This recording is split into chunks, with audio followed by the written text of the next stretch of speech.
Good morning, everyone. I'm Matt Budd. I chair the Financial Executives Networking Group. I've been doing that for the past roughly 25 years. I've started this session periodically called Chat with Matt. I try to find interesting speakers to discuss important topics. The FENG is primarily a US-based organization, but we have large chapters in London and in Toronto. And as of yesterday, we now have a chapter that we're forming in New Delhi, India. So with that as a short backdrop, my background real quick is primarily advertising and publishing before I took over the networking group. I have about a decade in each. I was chief financial officer of an advertising agency during the 1980s in New York City. And my last corporate job was in the 1990s with the Thompson Corporation, their legal publishing division, which was based in Eagan, Minnesota, a place I was never moving. I'm an expat from Chicago, living now in Connecticut. That's about the extent of my international life. And so I'm going to be very interested to hear what our three panelists have to say about living and working overseas. And for them, this is an expat relationship with India and how they manage their life and how they manage cultural issues are the primary topic for today. So without further ado, just let me point out, we do have a chat box and everyone is welcome to ask questions of our panelists. I know I have a lot of points of curiosity, even though we've had an initial session. So with no further ado, I'm going to turn the spotlight over to Srinath, who is in Singapore, and I'll give you a little bit about his background and his view of the expat life. Srinath, take it away. Thank you, Matt. Hello, everyone. Greetings from Singapore. I've been a member of FENG, as I recall, perhaps for 15 years, perhaps longer. I was introduced by a friend who used to work for MasterCard. Sadly, he's no more, so I remember him with great fondness. A constant in my life. My father was an airline executive, so I had the opportunity to travel and live outside of India while I was in school. I went back to India for university, and I came out with a postgraduate degree in statistics and with a background in economics. Now, back in the 70s, when I got out of university, jobs were quite difficult to come by. So if you were not a doctor, lawyer, or engineer, you basically took anything that came along. And so for me, what came along was a salesman's position at a textile factory in the western part of India. So that's where I got started. And incidentally, it was the export sales department, and that was my inadvertent entry into international business and trade. So I did that for close to 5 years, working in the western part, the eastern part, as well as the northern parts of India.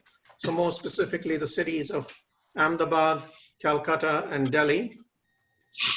And after 5 years of commercial experience, I switched to banking in Hong Kong. I joined an international bank, again, started at the bottom as an entry-level officer and worked my way up to a position of responsibility. But along the way, I developed a fascination for the subject of trade finance. Yeah, very quickly. Please, yes, go ahead and define it for us, please. Yeah, very quickly. Trade finance represents financial arrangements that banks make available to their clients to bridge the gap between payments to suppliers and receipts from buyers. That's the simplest way I can put it to you.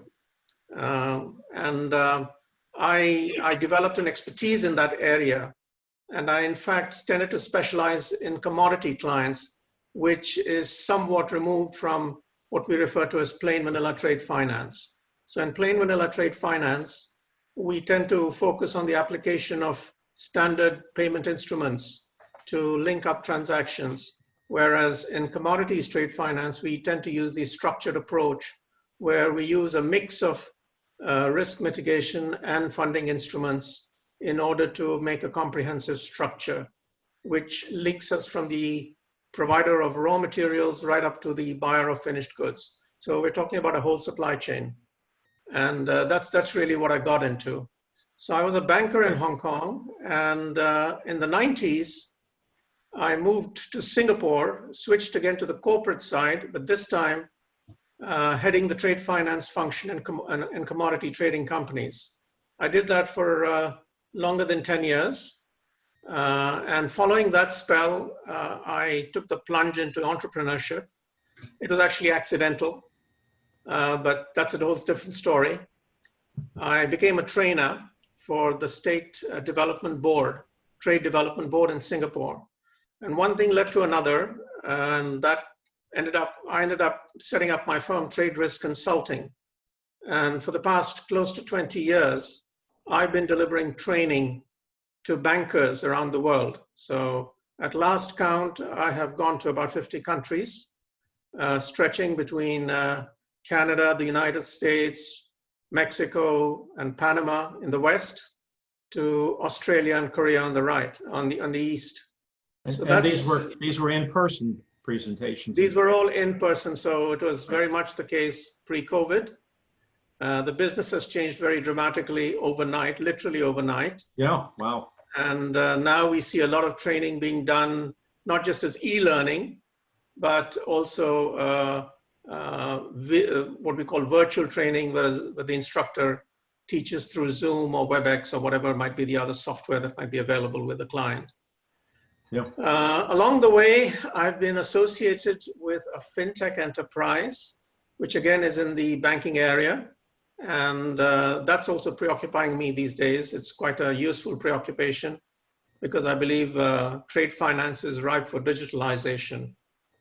Traditionally, it's been a very, very slow to adopt technology, but things are picking up now, and I think it's a good time to be in this area. So that in brief is what I've been doing for the last now close to 40 years. So I started in '79, and you can do the math. I've lived recently, right? Yeah. As a student, I lived in India. I think the thing to let everybody know is that you're very adaptable. Well, that's for someone else to have that opinion. But you grow to be adaptable because it's a matter of survival. Yes. Right. As a student, I lived in India, of course. I was born in India, did my primary schooling in India. And then I went to England for a few years, and after that to Nairobi, where our friend Saurabh is from. And following that, I got back to India to continue with my tertiary education. But as a professional, I've lived in India, I've lived in Hong Kong, and live now in Singapore. Do you have any favorite places? So I know you're loyal to Singapore, but after Singapore. I am in fact very loyal to Singapore. I know that. I chose to come here, whereas the other locations were out of my control. It was by accident or by direction. My parents moved, so I moved, stuff like that. Sure. But Singapore is a place that I chose to come to 30 years ago, and I'm very happy with my decision. But again, we can talk about that in more detail later. Yeah, we're going to talk about culture. I from our previous conversations that you're dealing with different cultures every day. You're talking to people from different parts of the world, and even if they're in different parts of the world, they come from different places. Absolutely. The expat community from India is huge around the world, is it not? Yes, in fact, it goes back to colonial times when the British moved many Indians to different parts of their empire. And so a lot of communities developed in different parts of the world. I'm sure Saurabh will talk about it, but there are communities, very old communities in the West Indies, right, and as far east as Fiji. So the migrant Indian is a very old phenomenon. And Singapore also has a very significant Indian population, but not in terms of numbers, but significant enough to be noticed. For example, in Singapore, the population mix is 77% Chinese, 14% Malay, and 6 to 7% Indian. Oh, The rest are of different ethnicities and nationalities. great. Malaysia is similar, but probably has a higher proportion of Indians as compared to Singapore. So it's not unusual to encounter Indians across the world. But again, when I travel around the world, it's more with the intent of getting to know the local people. And so I really enjoy opportunities to interact on a business level as well as at a personal level. And when I'm going out as a trainer or as a consultant, you inevitably make friends. And my greatest priority, of course, is to sample the culture, the history, understand the history and practices. I find that very fascinating. Good. And I am, in a sense, a community or a people watcher, as in I observe how people behave, how they observe customs. Perhaps like that's some aspect of the expat life, that this is one of your great interests.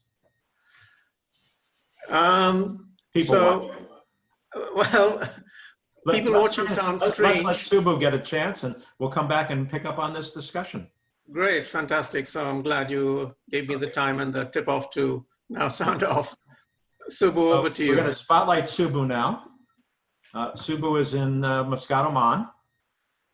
And why don't you give us a little bit about your background and what you're doing in Oman? Thank you, Matt, and hello, everyone. Thanks for hosting me. My short name is Subu, and for those Indians on here, my full name is Subramaniam. I am a chartered accountant by profession. Chartered accountant from India is very similar to the CPA qualification in the US and the rest of the world. I'm a company secretary and a chartered accountant. Normally in India, we do this after a bachelor's degree in commerce. So I also hold a bachelor's degree in commerce. I started working initially in the venture capital industry roughly 30 years ago. And venture capital was not known 30 years ago in India. You had to give your business card, say you're working for a venture capital company, and then do what Srinath did, explain what venture capital meant. Because most of the guys those days were used to banks. They were just used to straight lending institutions, which did not take the risk along with the entrepreneur. Now venture capital or seed capital or startup is so common in Bangalore, but 30 years ago, it wasn't. It was actually sort of funded by a term funding governmental institution called the ICICI. It still continues as a bank and a venture capital company, but after 3 or 4 years, like what Srinath was saying, I felt those days we were a lot less connected to the rest of the world. So I felt that if I had to professionally challenge myself and see various cultures, I have to move out of the comfort zone in Bangalore. Most of you may know Bangalore. It's sort of considered the tech city today in India. 32 years ago, Bangalore was a nice place where retirees went and spent the last few years of their life or something like that. It's changed a lot after the IT revolution in India. So I moved out of this place, and Dubai looked very attractive. I went to Dubai, worked for a company, and then moved on to my current employer, which is a paint manufacturing and distributing multinational by name Jyotham. I've been with them for 25 years. We are within the top 10 ranks, depending on what geographies you're looking at. Now, do they manufacture in Muscat, or they just import? No, we manufacture. Oh, you're manufacturing in country. We have roughly 10,000 employees. We have around 40 manufacturing plants, give or take around 40 manufacturing plants around the world, and sell in around 65 to 70 countries. We are present in all the continents. It started as a company roughly 100 years ago, selling paint to the ships. The Norwegians, this is a Norwegian company. The Norwegians had big fleets and they started selling to the ships. One thing led to another. They went into the protective or the oil field area and then into what we call decorative or civil structures. And now we are a global multinational. Wow. For me, going to Dubai and then joining these people, there are 3 or 4 things which I would like to discuss with you. I was heavily involved in a global ERP implementation. This started around 13 years ago. Uh-huh.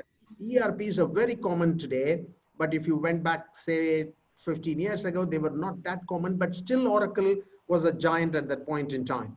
SAP was a giant at that point in time. So I went into ERP implementation, and that's when I really got exposed to the culture. Otherwise, I had gone from India to Dubai, and well, it was different, but not that different. So when I started traveling, now I've traveled to around 14 countries, much less than what Srinath had done, but intense working with teams for a month or more, implementing ERP, standardizing to best practices, and in many cases, trying to explain to the guy who's doing it for 20 years that he has to change, which is not all that easy, because when you run a global ERP program, you expect certain level of standardization and Sure. certain level of customization. You got to bridge this, and you got to work in the cultural matrix. So, for example, people come and ask me, I see a comment in the chat box, explain about your transmission to to a particular religious culture. I don't see this as a religious issue, because I think culture is much more region specific, is much more genetic, and not just necessarily religion specific. And when you come into finance, there are some bedrocks in finance, loyalty, integrity, and detail focus. So if you look at these as sort of rows in an Excel sheet, and you superimpose the culture like columns, you do get a matrix. We actually used to call our ERP program the matrix organization. The matrix here is that like Srinath said, yes, you do some auto switching, but you're also pleasantly surprised when the other guy meets up to you and say, you know what, we do it this way. Could you try? And that is definitely a learning for me through my ERP experience. For example, I've been in the US, and US has got a slightly different sales tax system. You have even taxes going into certain counties. You have specific reports that need to be made to know how much you sold into a certain county, to be ready to report the tax back to the tax authorities, the sales tax. When goods are moved from one state to another and within a particular county or into a district. Getting this across, I would normally be the bridge who got this from the user end to from the user end to the end in the developer side.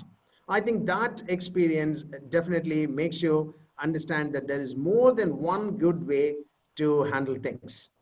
Because if you're from India, you think you've seen all the difficult taxes. No, you haven't. You haven't seen all the difficult taxes if you're just from India. And you generally think if you're from India, well, you've seen all the bureaucracy. No, not necessarily you've seen all the bureaucracy. And this is one of the things which I learned. The second thing which I see is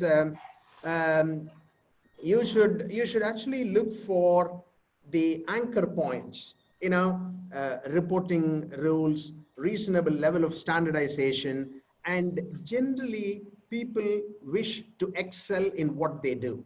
So you got to sell in based on what they want to do and how they want to do things better, instead of telling them that you know it better. And this is one thing which I see very much in all the networking groups. For example, I'm now giving my view of how I adapted to the Arabic world. Maybe I haven't adapted fully at all. And maybe I think adapting is easy, but maybe Srinath's adapted even better, or Saurabh's seen it differently, or one of you have seen it differently. So one of the things is that, yes, you have a limited view, but the other guy might have a better view. And everyone wishes to do the best he can under normal circumstances. Yes, there are some lazy guys and girls, but generally people try to do the best that they can. So you should try and take some takeaways from that. So basically, people are people. Basically, people are people, right? People are people, yes. And they want to do their best. Yeah. Yeah. So this is shortly about me. I think I've taken more than my share of No, 5 you're doing good. We even have we have 5 questions in the chat box, which we'll get to as soon as Saurabh does his bit. So Yeah. thank you so much. I think you've unmuted. So let's see, where did he go? It's right at the Sorry, top. You see him? I see no. him. If you see him, spotlight him, please. I'm not seeing him just yet. We can see Hey, him. I spotlighted There we him. go. Thank you. No problem. Saurabh, the Hello. floor is yours. Tell us all about Kenya and tell us about your career and what's doing in Kenya. Super. Thank you so much. Hello, everyone. Very good morning to all.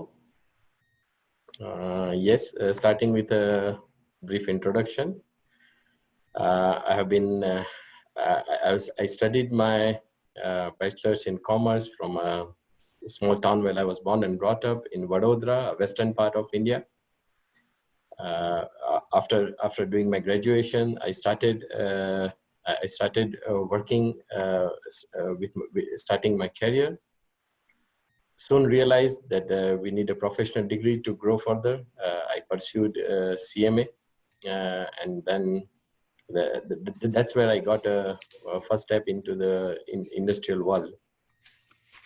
Yes, fortunately, I have been I have been given an opportunity to work across companies into different sectors, varying from precious metal to pharmaceuticals to steel to automobile spare parts manufacturing to now in a printing industry. Also, I worked across companies into different phases as they evolve, starting from a conception to setup to ramp up phase to even a liquidation. With geographies, yes, I have worked across Asia, in India, Bhutan, in Africa more extensively, in Nigeria, Ghana, Zambia, Seychelles, and Kenya. Different geographies. I have been, more importantly, I have been leveraging on my corporate experience to offering those as a services to family-owned companies into their exponential growth phase. And that brings me to my current job as a group CFO for a group of companies, rather competitors, 6 different companies who decided to merge and come up as a corporate and as a conglomerate as they move forward on their expansion plans. Sure. I assume these 6 companies had different cultures. Very different. One thing that was common was they were family entrepreneurs. They were all family businesses? Yeah, they all were from family businesses, and in fact they were not into a very good phase, and they came together, and it took them, I learned later, that it took them 1 year to set up the governance process, because they were aware as such 6 competitors coming together can be more of a war room than a boardroom. So yes, they were well aware of it. A few of them are really good professionals in Kenya since long. I will touch base upon that when I come to the come to more about Kenya. Discussing about how I grew my career. It started with a very humble beginning as an article clerk in a smallest firm. To an audit clerk in a bigger firm, to an assistant manager, to a senior manager in a management consultancy division of a medium-sized firm, to a chief accountant for a small public listed company, to a manager in a corporate world, to a finance controller, to CFO, and now as a group CFO. The quest still continues. Even I would like to call it as an expedition. And as Matt, allow me to take it in a lighter vein bit. As you put in the bracket, I didn't use the word search. You didn't use the word more what? Of it's more of a quest or expedition, I would call. A quest. I like that. That's a good term. Thank you. Quest. I like that. Thank you. I would see it as a more like a farming versus hunting. As most of us might be interacting at a senior level with the sales function as well, at some cross-functional agreements. That's the same term I use for myself, which is farming versus hunting. And I see most of the times it's more like a hunting when it comes to growing in career. It is, I personally feel that it is not always about education and skills, but to exactly find out a fit for the purpose gap and to leverage on the same. Maybe more like a converting our weaknesses into the biggest strength after knowing where the gap exists in terms of fit for purpose for that job. Great. Where So I assume Srinath said there's not a huge expat community in Singapore, but you and I were discussing that there is a proud history of people from India being in Africa, and specifically Kenya. We were talking. So go ahead, tell us a little bit about the community that you live in. Sure. I would like to end this how I grow in career as a theme would be where there is a will, there is a way. I personally believe you get into it and focus on what is available, and then later to look for a way to balance a few expectations, direct or indirect, which are not available immediately. Coming to our next agenda, which is like what prompted me to work abroad. Yes. Yes. Please. Yes. A little spirit of adventure. Yes, but it was more like I realized that the corporate experience of working in a larger conglomerate, there were quite a few companies 15, 20 years back, those typical family companies who are trying to expand, who are trying to inherit their family business to the younger generation, who grew up, and they are trying to change something, but there is a gap there. Oh, they need someone. okay. They need someone at a They senior. they bring in someone from the outside to affect change. Yes, yes. So eventually, I came up with more like a consulting, which is corporate experience, leveraging on that to family businesses. Even those companies who are on the roadmap of getting into an IPO mode. So with special reference to business planning, operation setup, policies, procedures, governance part of it. Good. This part of the juncture, I would call it the pursuit of happiness for me, what prompted me to work abroad. Interesting. Peggy, we have a question from the audience. Let me look. There were questions, but they seem to have been addressed, but let me just see where we are. Jane Schindler says, we're having the same challenges with instability and freezing, perhaps due to the, oh, that had to do with bandwidth. Somebody says there's a huge Indian population in Kenya. I am the third generation Indian born and raised in Nairobi. So I guess that she's commenting on what you're saying as far as what's going on.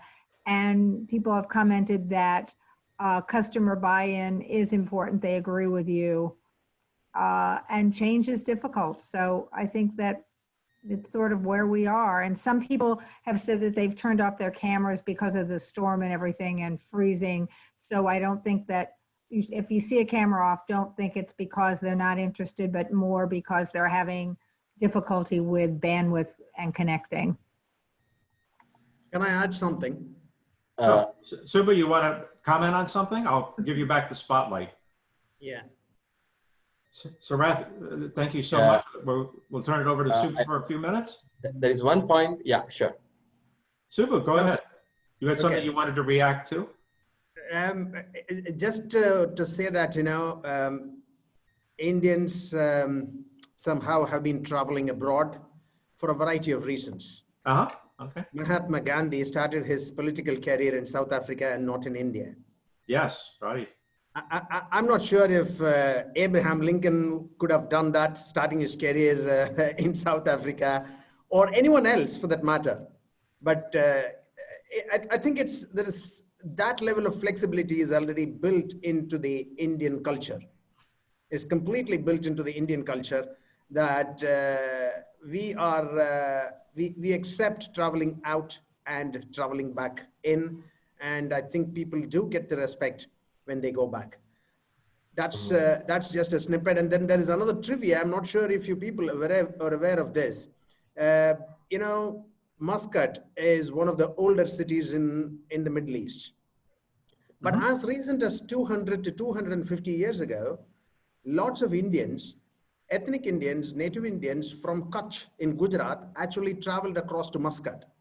If you drew a line from the Gujarat coast of India to the, for example, the Salalah port or to Sur, these are areas you can Google and search. It's almost a straight line, just 100 kilometers or so away from the coast. So if someone normally sailed close to the coast, which is normally considered a safe way of sailing, he would have crossed, you know, the waters of what is now Pakistan, which was then India. He would have crossed parts of Iran, which was Iran even then, and crossed across the Gulf into Muscat. So lots of Indians have moved into Muscat. They trace their origins back into India, but they're all full Omani citizens. They've come here 8, 10 generations ago, 7, 6 generations ago. Oh, really? Okay. Okay, I have a question that seems very relevant. It says, the question is, how do you win the confidence of the local population when you work as an outsider in a different culture? Do you have any Who would key like to take that one? recommendations? Yeah, I don't know. Would you like to start? Yeah, okay. Basically, I think it's slightly easier in finance because integrity is a key to all cultures, all religions. It is. Honesty and integrity goes so much wedded with finance. It's sort of our own language, is it not? Yeah, it's so basic. And you don't, you know, a 1 is a 1. And sometimes you go to the level of saying, no, it's not 1, it's 1.1 or 1, you know. So, and unlike that, probably in other areas, be it marketing or areas like that, maybe winning the confidence and also making the communication to another culture. There is this classic joke, you know, Arabic is written from right to left. English and lots of other languages are written left to right. When the Levers advertised their detergents, normally they used to show a dirty linen on one side, that's on the left, which became bright when it went to the right. They had to switch this advertisement when they came to Arabia, and they didn't realize it initially. And the Arabic people thought that the good linen was becoming dirty because they read right to left. We write the same way in finance. We say the same things in finance. And so earning the trust is far more easier in finance. Yeah, it's easy to, there's a perfect example from the United States that I think it was a Chevy called the Nova, N-O-V-A, okay, which in Spanish means won't go. Not a good name for a car in Mexico. Nova doesn't go.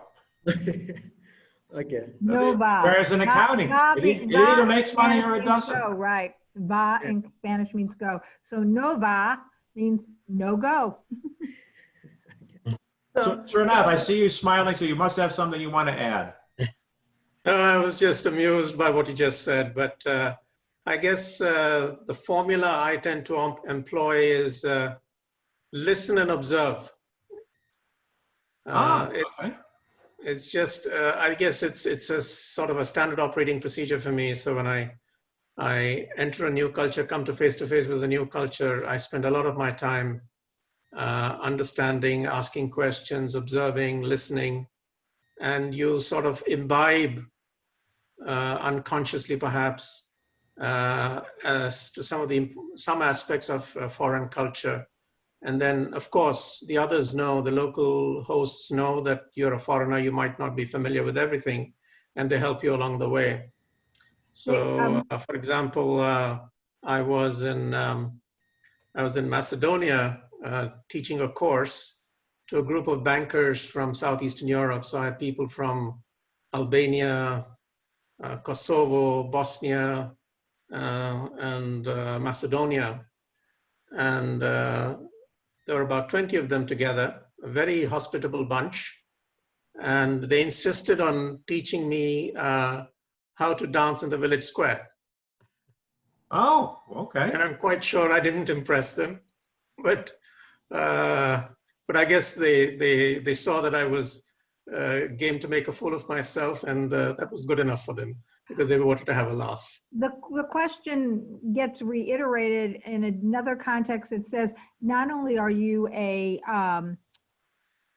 winning the confidence of local population when you work as an outsider, but that you are also oftentimes from a different culture and a different religion. And the question is, does all of that play into it, and how do you see that? Well, I try to avoid any discussions on religion because that can be sensitive and it's a very personal matter. So I focus more on trying to understand history and practices.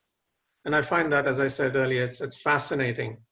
Travel is such an education.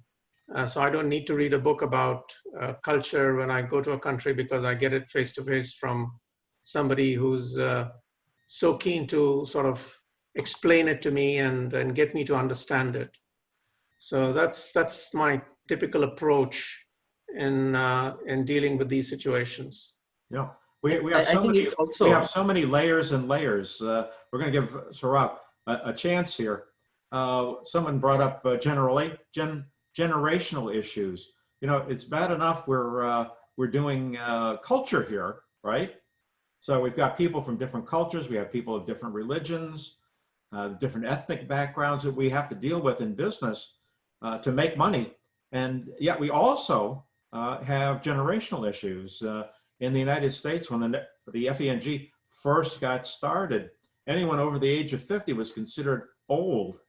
And then as we got into the 2000s with the dot-com bubble, I was selling hard on adult supervision because the kids who were doing these dot-coms thought that eyeballs made money. So it turned out not to really be true.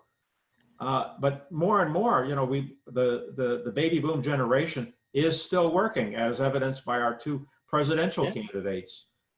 I don't know what happened to all the people in their 40s, but they're not around. So, well, maybe generational issues.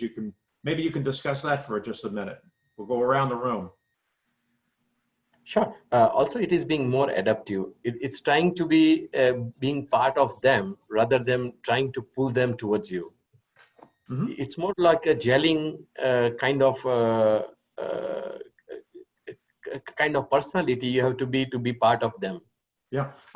In places where you've worked, Saurabh, are older people in various places more or less well respected?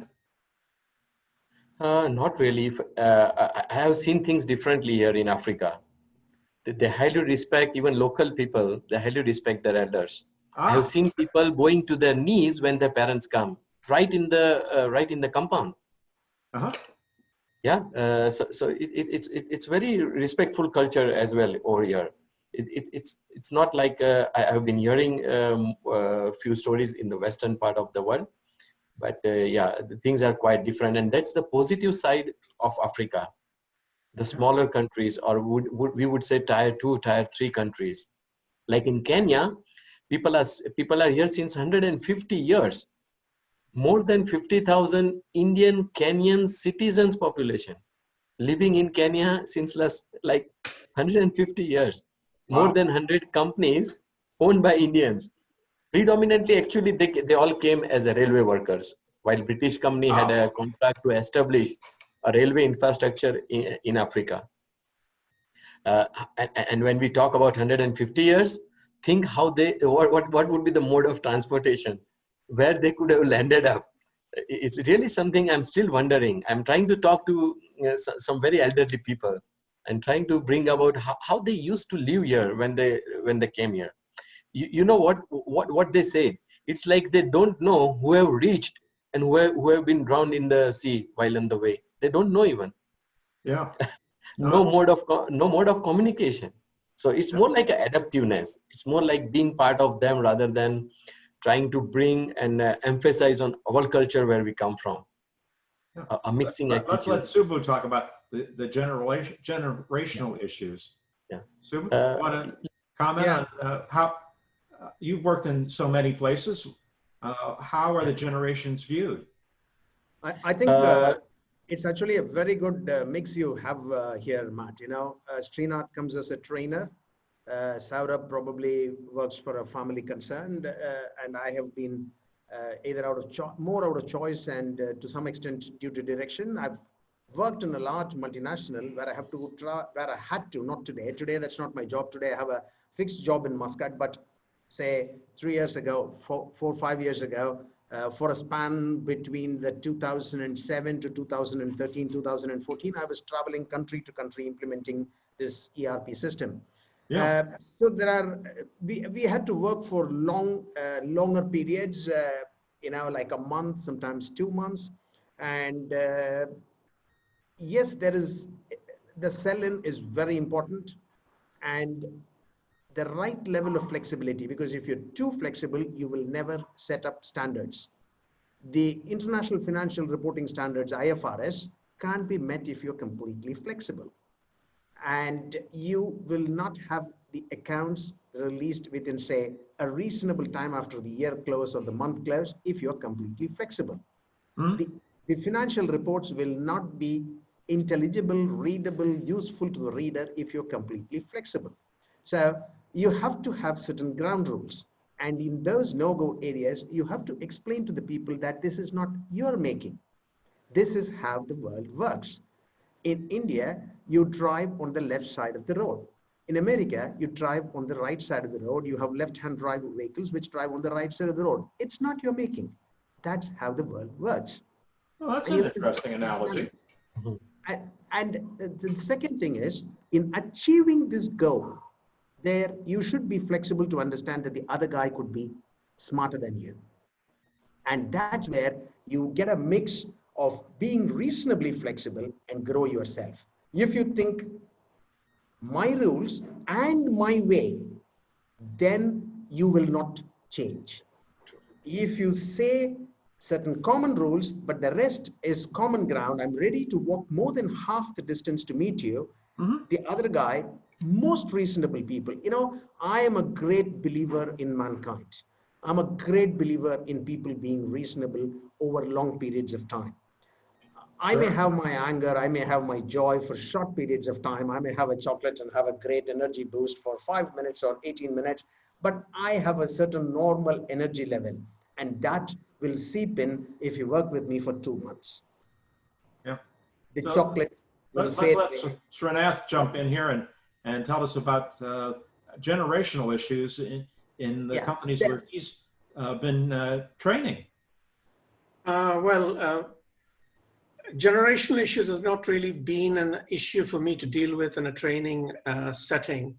So I will just use that subject in a slightly, I'll address it in a slightly different way. It's about, Please.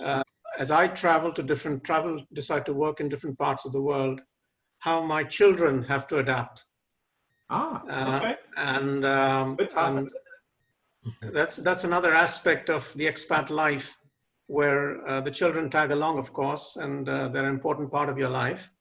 And as an expat, at least as long as I was considered a foreigner, I always insisted that my children should attend local schools, the locally provided schools, because that's how you experience local culture and obtain the local experience. And so my kids, when they moved to Singapore, they were toddlers. So they effectively studied in Singapore, in India, and then for university, they went out west. They went to the same school that our neighbors' kids would go to. And that's how they sort of adapted themselves to the local culture, the local history, local practices, and local slang for that matter. Yeah. So it's quite a challenge for them too. It puts them under a lot of pressure, but again, children being children, they are survivors, and they find a way. They probably find better ways of coping with change than adults do. True. All right, so we have a long-lived expat in our audience, Larry, and one of our original founding members. Larry, did you want to ask a direct question? You can unmute yourself ask a direct question. I don't do this for everybody, Larry, so take advantage of it. No, you have to unmute, Larry.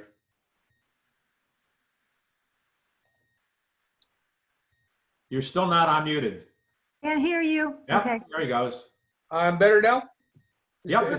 It's better for Larry to be muted than not be unmuted. I agree. Gentlemen, I understand because there's a sort of a thing there that all of you had backgrounds from India, okay? I was American, okay? And I started my career with General Electric, did some work in South America for a while, and then wound up going to the Middle East via FENG, networking, okay? I wound up being in Egypt for almost 17 years after supposedly going there for 2 years. What I found there was the things that all three of you sort of mentioned today. It's having to adapt to the people and getting the people to trust you in terms of what you wanted to go do. Having implemented ERP in 2 of the locations, what I found that I had to get buy-in from the people. And buy-in was a interesting cultural change for them because some of them didn't want to change, make changes, but it worked, okay? But getting people to get buy-in to go to work is an interesting thing. All right, so Srinath, you want to take that one? I also want to add one thing. Sure. And I'm sorry, I don't remember which one brought with families. One of my last positions in Egypt before the revolution was working with a pharmaceutical company, and the young man, it was a family business, and he came in wanting to make change right away. And the father was trying to be very cautious because of the religious differences. He was Coptic in that kind of world. It was an interesting change to watch the dynamics of how it was going on. But my real point was, I really enjoyed talking about getting to know the culture, working with the people. You never can really become totally friends with them, but if you respect them and say, it's okay to say, let me give you one example, okay? I don't mean to ramble. You're rambling, Larry. You have to close here. Okay, sorry. I had a situation where a young man came into me, young accountant, and trying to blah blah me about making a mistake. I kept on sending him back. And he finally came in and says, Mr. Larry, I made a mistake. I said, great. Thank you for telling me that. Let's go on. Let's move forward. All right, so let's go to The point I'm being made by all three gentlemen tonight is getting involved with the culture, respecting the people takes you a long way for success as an expat. So, sorry for rambling. Rob, let's let you take that question, and you can expand on it. Do you want me to go, Matt? Yeah, Saurabh, you're Saurabh? Go ahead. Yes. on. So basically, yes, that's the right mindset that takes you. And also, it's not like always you have to give up. It's only the starting point where we give up to get and win a little bit of confidence. Just a few hours later, when you worked with someone with that attitude, definitely he will come in for nearer to you, and then he will start accepting the way you want to. It's only the first thing that you overemphasize on few things, even if you are right. It's not about right, wrong. I would say it's more about a reasonable start to get along with people. Once you work closely with them with a human-to-human approach, I'm sure sooner than later they will start believing you, and that's the key point when you start putting up your points across the table. Bravo. I think as an expat, you have to be very flexible, and you have to get people to buy into what you're trying to do for them. Not do to them, but do for them. And not always we will be successful. Of 10, there will be 2 people who will, you may not be able to change them, but that's the choice they have made for their life. So we have to more focus on the other 8 members of the team, which is 80-20 Pareto principle. We have to live with it. Subu wants to jump in here. We're going to give the spotlight back to him. Yeah, very quickly, Matt. Yeah, I think they've made some very good points. Yes, it's been a great but discussion. Yeah, it's very great discussion. But if you again go back and analyze a little bit as to why a person doesn't want to change, then probably the 80-20, there are some guys who just don't want to change because they just don't want to change. But in some cases, or in rather more cases than you actually believe, there is a strong reason why that person doesn't want to change. It could be fear. It could, some guys may think that they'll lose their jobs. Some guys may just think they are not capable enough of doing this.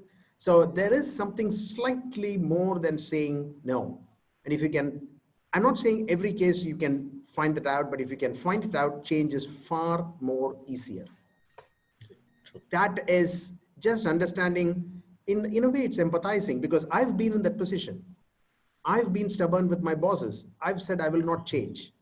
And when I think back as to why did I do that, say 5 years ago, 7 years ago, and why am I different today?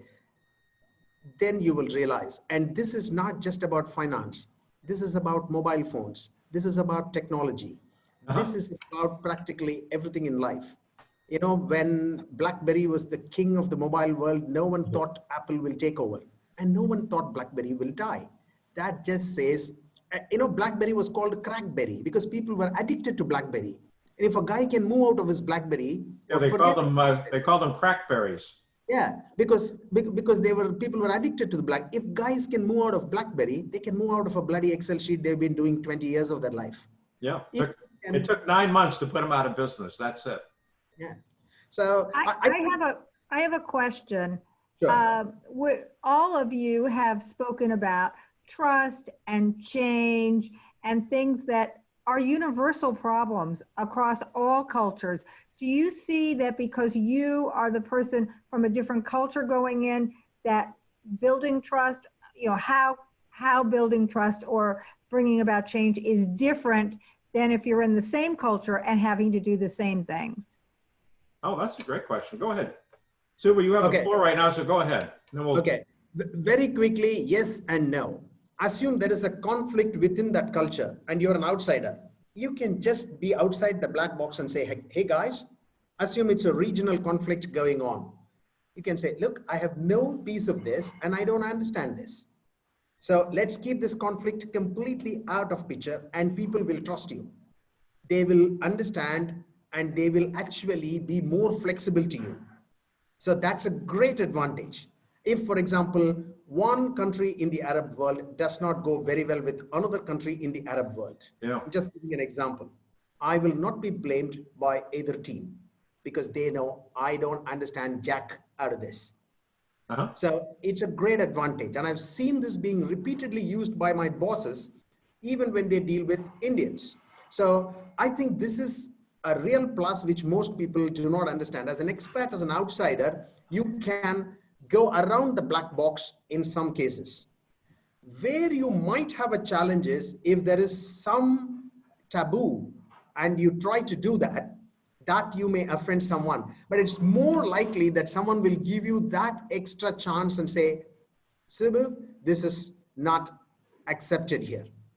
Yeah, assuming you have the festival and you have a reporting deadline, I'm trying to be as specific as possible when I'm answering. Assume they have the Eid festival, which just went by a few days ago, and you have a reporting deadline, and you will generally be expected not to call them, then you don't call them. You plan your days so that you finish the work before or after the festival. And if you by mistake call them the first year you are in Arabia, they will forgive you. You can tell them, guys, I didn't know this. And they will understand. So I think we're going to let Saurabh jump in here if you don't mind. Sorry. Yes, that's the key thing what Subu was saying, right? It's only accepting our faults, accepting others as humans the way they are. Let them make mistakes, but then you have to have that patience, at least in the initial phase where you are able to build that confidence and be that much charismatic where people start believing in you. very firmly, especially your own team. Yeah. So Excuse me for jumping in, but people bravo. I I agree say with you'll that have to forgive me. 100%. I say, you'll have to forgive me. I'm just a dumb accountant, but maybe you can explain this to me. The thing is, we know that there is a mismatch in terms of competencies and there is a gap. And that's why an expat has come in. Mhm. That's a fundamental platform we have to build with the people and start working with them along. Okay. So, Srinath, you want to jump in here? Your volume is off. You have to unmute. Am There you I go. unmuted now? Yep. Great. It sounds So like a let me cell address phone the issue of buy-in, which you spoke of a little while ago. As a trainer, there are two things that, well, one thing actually, it's really knowledge that I need to be able to demonstrate. So what I find powerful is storytelling. So if I'm able to illustrate my experience having actually done a deal and dealt with specific situations which resonates with my audience, then the buy-in to that extent is faster. So practical experience, communication, a respectful demeanor. I guess when you put all that together and using your knowledge to the best, your best ability, that's when it pays dividends and the buy-in becomes somewhat easier. So let's see. All right, so we're going to wrap up here. We're at 10:57. Any final comments, Srinath? I wouldn't consider myself to be an expat anymore. The interesting, because I sort of, anchored in Singapore. I've been here now 30 years, but I was an expat as such in Hong Kong. And I made a conscious decision to sort of localize myself. And that happened when I moved from Hong Kong to Singapore. While I was in Hong Kong, I dealt and socialized with other bankers, with members of the foreign community, and had very little contact with my local colleagues, except of course in the office. But when I moved to Singapore, I don't know, probably it was a time of my life when I needed to sort of reinforce my own identity to myself. And I decided that I'd like to, have the luxury of having access to the cultural practices that I typically like. So going to temples, wearing national dresses, eating the type of food that I'm used to, and getting used to some of the local customs, local adaptations of the type of practices and foods that I was used to. So it made a difference to me. So I no longer consider myself an expat. I am a Singaporean, of course, of Indian origin. But one last thing I'd just like to mention is that I think it's a common feature for most of us who grew out of India, is that we still have a strong attachment to the country, regardless of where we live. Good. That's very, very nice. I still consider myself from the Midwest, by the way, even though I live on the East Coast and in Connecticut. I lived in Connecticut 50 years, but I still say I have a Midwest sense of humor, and I still kind of identify with having lived in the Midwest, near Chicago. So, Rob, Yes, go it's ahead. something similar. Matt, I'd like to say one thing, please, if I might. Quickly, Larry. We're running out Yes, of time here. respect. I heard from Muscat, and I heard from the gentleman from Kenya. Respect the people. They'll do anything for you if you respect them. You can make change, Good. respect. It worked for me, my career, and I can hear these gentlemen saying the same thing. Thank you very Yes. much. Yeah, that's a good point. So, Rob, Sir, that brought up a very interesting idea that at some point you consider yourself an insider in wherever you're living. Yes, definitely. To the extent, like as Subu was mentioning somewhere, or rather Srinath was mentioning about dance. It's not about dance. It's about gelling with them. It's about just moving your hips to that tune. And then I have seen a wonderful response coming from them. I have worked in Nigeria. There were riots, and the area boys where people are afraid of. I was there with my family, and my family was protected by my area boys when they were traveling. They didn't allow anyone to get into that car and do something. Well, you know how? It's just like sponsoring something once, a small piece of some beers once in a month, and then they become yours. It's not about bribing them. It's about they feel that people are coming here and they're respecting them. Many often, but not, people do forget that they're here in the other's country, right? And they start abusing them as well at times. So I would say expat life is possible only when you become part of them. That's a great point. Subu, you have to unmute. There you go. Am I audible now?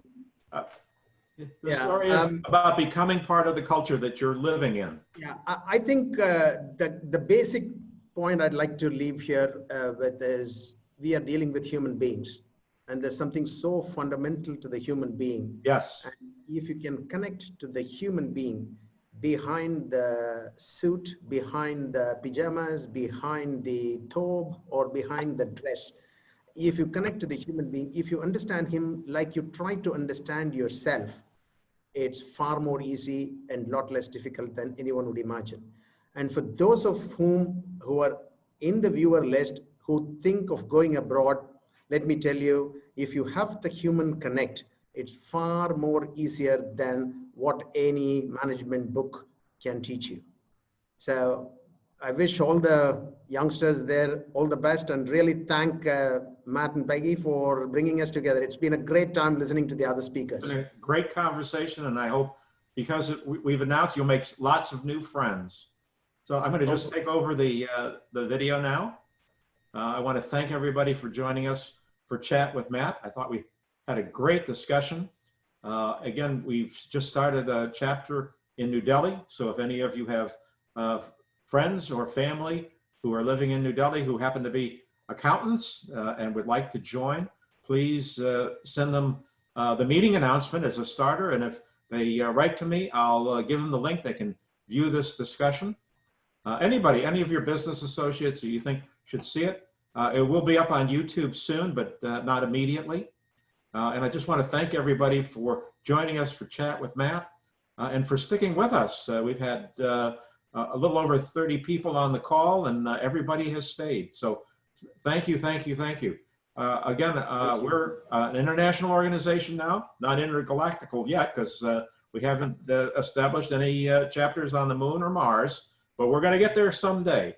For the moment, we're just going to stick with building our international presence, because the message that we have to share with each other of helping one another, which is something that Larry Lassler, who joined us on this call, was a part of.